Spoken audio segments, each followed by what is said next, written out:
Welcome to A to Z GS centre. A to Z GS সেন্টারের আজকের আলোচনার বিষয়বস্তু ভারতের সংবিধান। আর ভারতের সংবিধানের একটি গুরুত্বপূর্ণ এবং প্রধান অধ্যায় হচ্ছে মৌলিক অধিকার। আর এই মৌলিক অধিকার সংবিধানের ধারা 12 থেকে 35-এর মধ্যে আলোচনা করা হয়েছে। আর এই মৌলিক অধিকারের 19 থেকে 22-এর মধ্যে ব্যক্তি স্বাধীনতার কথা বলা হয়েছে।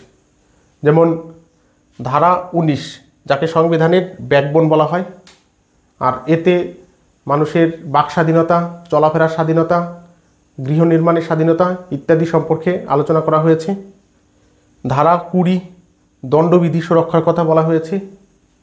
ইতিমধ্যে আমরা ধারা 19 এবং 20 সম্পর্কে বিশদ আলোচনা করেছি, তাই আজকে আমাদের আলোচনা শুরু হবে ধারা 21 থেকে। তাহলে ধারা 21-এ কী বলা হয়েছে?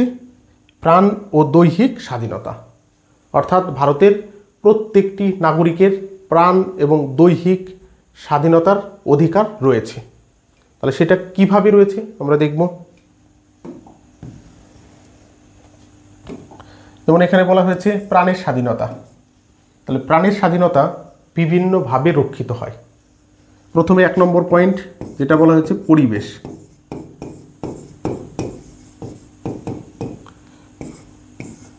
পরিবেশ সম্পর্কে এখানে যে তথ্য দেওয়া হয়েছে তাতে বলা হয়েছে একটি স্বচ্ছ দূষণমুক্ত পরিবেশ ভারতের প্রত্যেকটি নাগরিক পাওয়ার অধিকারী। তাহলে সেটা কীরকম পরিবেশ? যেমন স্বচ্ছ জল, দূষণমুক্ত আবহাওয়া, পুষ্টিকর খাদ্য, সঠিক বাসস্থান, উন্নত চিকিৎসা ব্যবস্থা ইত্যাদির কথা বলা হয়েছে। অর্থাৎ একটি পরিষ্কার পরিচ্ছন্ন এবং উন্নত পরিবেশ সকলেই আশা করে। প্রাণের স্বাধীনতার সম্পর্কে যে 2 নম্বর পয়েন্ট, তাতে কি বলা হয়েছে? তাতে বলা হয়েছে স্বাস্থ্য। তাহলে স্বাস্থ্য সম্পর্কে কি বলা হয়েছে? যে ভারতের প্রত্যেকটি নাগরিকের স্বাস্থ্য সঠিক রাখার দায়িত্ব ভারত সরকারের। আর ভারত সরকার এই দায়িত্ব পালনের করার জন্যই সরকারি হাসপাতাল তৈরি করেছে এবং সেইখানে বিনা পয়সায় সকলকে চিকিৎসা করা হয়ে থাকে। এছাড়া ভারত সরকার বিভিন্ন ভ্যাকসিন বিনা পয়সায় জনগণকে দিয়ে থাকে, যেমন polio vaccine, BCG vaccine, corona vaccine ইত্যাদি। তাহলে কিসের জন্য ভারত সরকার এটা দিয়ে থাকে? ধারা 21-এ বলা হয়েছে প্রাণের অধিকার সকলের রয়েছে। আর এই প্রাণের অধিকার সম্পর্কিত বিষয় হচ্ছে স্বাস্থ্য। আর এই স্বাস্থ্য সঠিক রাখার জন্যই ভারত সরকার বিনা পয়সায় চিকিৎসা ভারতের প্রত্যেকটি নাগরিককে দিয়ে থাকে। 3 নম্বরে কি বলা হয়েছে? আত্মহত্যা। ভারতীয় সংবিধানে আত্মহত্যাকে একটি গহীন অপরাধ হিসাবে গণ্য করা হয়েছে। কোনো ব্যক্তি যদি আত্মহত্যা করতে গিয়ে বেঁচে যায় তাহলে ওই ব্যক্তিকে পুলিশ একটি নির্দিষ্ট আইন অনুসারে গ্রেপ্তার করতে পারে এবং কোর্ট তাকে সাজা ঘোষণা করতে পারে। অর্থাৎ আত্মহত্যা করার হচ্ছে ভারতীয় সংবিধানে একটি শাস্তিযোগ্য অপরাধ। তাহলে আত্মহত্যা করার চেষ্টা ভারতের সংবিধানে কি করা হয়েছে? একটি শাস্তিযোগ্য অপরাধ হিসাবে গণ্য করা হয়েছে। 21 নম্বর ধারার যে দ্বিতীয় পাঠ রয়েছে দৈহিক স্বাধীনতা। তাহলে সেই দৈহিক স্বাধীনতাতে কি বলা হয়েছে আমরা দেখব। এবং দৈহিক স্বাধীনতার 1 নম্বরে যে অংশটা বলা হয়েছে নীরব থাকা। নীরব। তাহলে নীরব থাকা বলতে কি বোঝানো হয়েছে?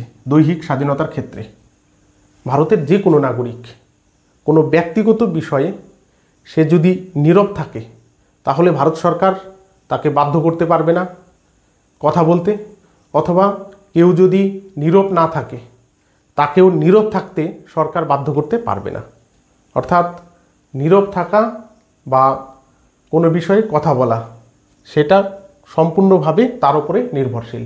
এই ক্ষেত্রে ভারত সরকার তার উপরে কোনো প্রভাব বিস্তার করতে পারবে না। গোপনীয়তা।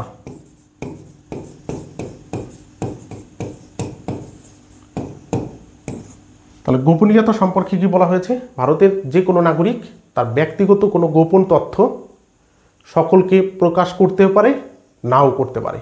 এক্ষেত্রে তার বিরুদ্ধে আইনত কোনো ব্যবস্থা গ্রহণ করা যাবে না, অর্থাৎ ভারত সরকার তার উপরে কোনো স্টেপ নিতে পারবে না।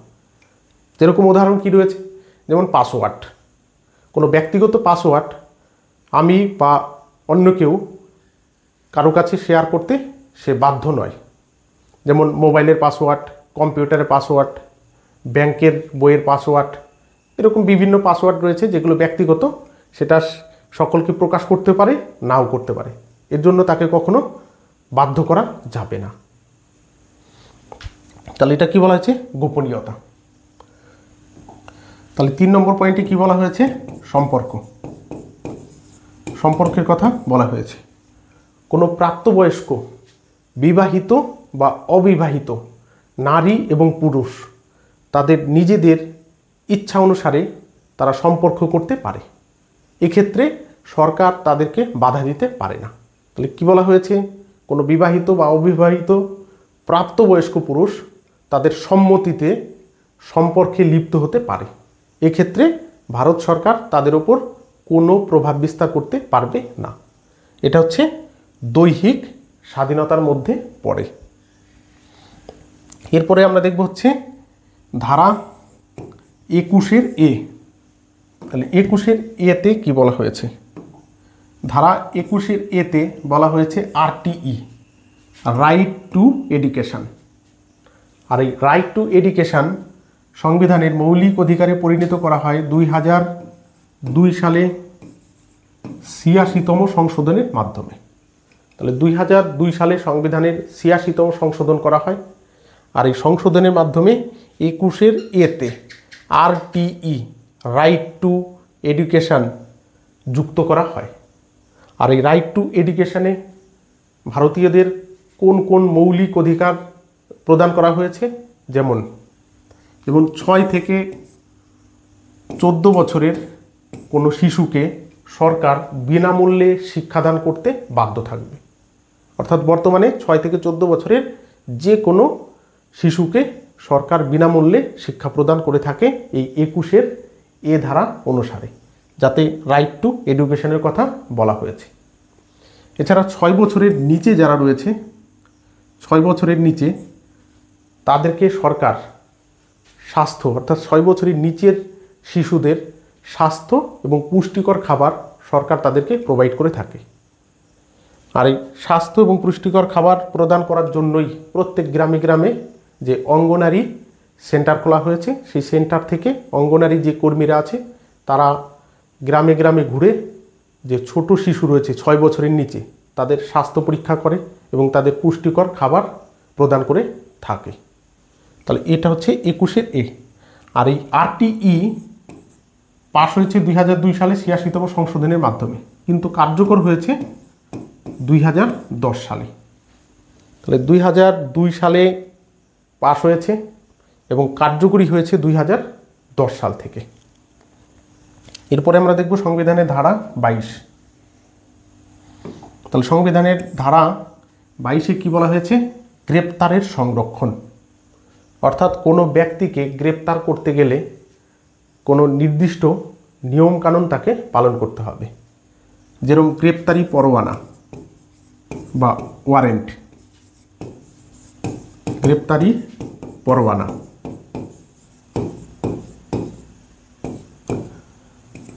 পুলিশ কোনো ব্যক্তিকে গ্রেপ্তার করতে চাইলে তাকে গ্রেপ্তারি পরোয়ানা দেখাতে হবে। তবে কোনো কোনো ক্ষেত্র রয়েছে যেখানে গ্রেপ্তারি পরোয়ানা না হলেও আসামিকে পুলিশ গ্রেপ্তার করতে পারে। 2 নম্বর যেটা রয়েছে সেটা হচ্ছে সময়। সময়তে কি বলা হয়েছে? কোনো আসামিকে পুলিশ গ্রেপ্তারের 24 ঘন্টার মধ্যে তাকে কোর্টে হাজির করতে হবে। তাহলে কত ঘন্টা সময়? 24 ঘন্টা। কোনো একজন ব্যক্তিকে পুলিশ গ্রেপ্তার করলো, সেই সময় থেকে 24 ঘন্টার মধ্যে ওই ব্যক্তিকে কোর্টে নিয়ে হাজির করতে হবে। তবে এক্ষেত্রে কোর্টে আনা নেওয়ার সময় এবং ছুটির দিন যদি থাকে তবে সেই সময়টাকে কাউন্ট করা হয় না। তাহলে সেটা কীরকম? দেখা গেল কোনো আসামিকে আজকে গ্রেপ্তার করলো, মাঝখানে 10 দিন ছুটি রয়েছে, তাহলে সেই ক্ষেত্রে 24 ঘন্টার মধ্যে কোর্টে হাজির না করে 10 দিন পরে তাকে কোর্টে হাজির করলেও চলবে। সময় রয়েছে। তারপরে রয়েছে হচ্ছে উকিল। আসামি তার ইচ্ছা অনুসারে যে কোনো উকিল সে রাখতে পারবে, এতেও কোনো বাধা সৃষ্টি করা যাবে না।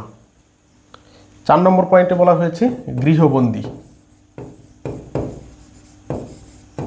গৃহবন্দী কোনো ব্যক্তির দ্বারা কোনো দেশের বা সমাজের বা কোনো অঞ্চলের অশান্তি সৃষ্টি হতে পারে, এই রকম যদি আশঙ্কা তৈরি হয় তখন ওই ব্যক্তিকে পুলিশ গৃহবন্দী রাখতে পারে। তাহলে গৃহবন্দী বলতে কি বোঝানো হয়েছে? ওই ব্যক্তিকে বাড়িতে বসিয়ে রাখা হবে এবং তার সঙ্গে সমাজের প্রত্যক্ষ এবং পরোক্ষ যে যোগাযোগ, সেই যোগাযোগ বিচ্ছিন্ন করে দেওয়া হবে। যেমন তার কাছে যদি মোবাইল থাকে, মোবাইল কেড়ে নেওয়া হবে, টেলিফোন থাকলে টেলিফোনের তার কেটে দেওয়া হবে, কোনো মাধ্যমে যোগাযোগ করতে পারলে সেই যোগাযোগ বন্ধ করে দেওয়া হবে। এটাকে বলা হয় গৃহবন্দী। আর এইরকম গৃহবন্দীর উদাহরণ ভারতবর্ষে রয়েছে। যেমন 370 ধারা যখন কাশ্মীর থেকে তুলে নেওয়া হয়, তৎকালীন সময়ে কাশ্মীরে অশান্তি যাতে না হয় তার জন্য ফারুক আবদুল্লাহ এবং মুফতি মোহাম্মদ ওমরকে গৃহবন্দী করে রাখা হয়েছিল। তাহলে এই হচ্ছে সংবিধানের ধারা 21 এবং 22 সম্পর্কে বিস্তারিত আলোচনা। তাহলে ক্লাস এখানেই শেষ করা হচ্ছে। এর পরবর্তী ক্লাসে বাকি যে অংশগুলো রয়েছে সেগুলো পড়ানো হবে। তবে যারা এখনও আমাদের A to Z জিএস সেন্টারটি সাবস্ক্রাইব করেনি তারা অবশ্যই চ্যানেলটি সাবস্ক্রাইব করবে, কারণ আমাদের চ্যানেলে প্রত্যহ মাল্টিপল চয়েস ব্যাখ্যামূলক এবং কনসেপচুয়াল বিভিন্ন ক্লাস বিভিন্ন সাবজেক্টের দেওয়া হয়ে থাকে। সবাইকে ধন্যবাদ।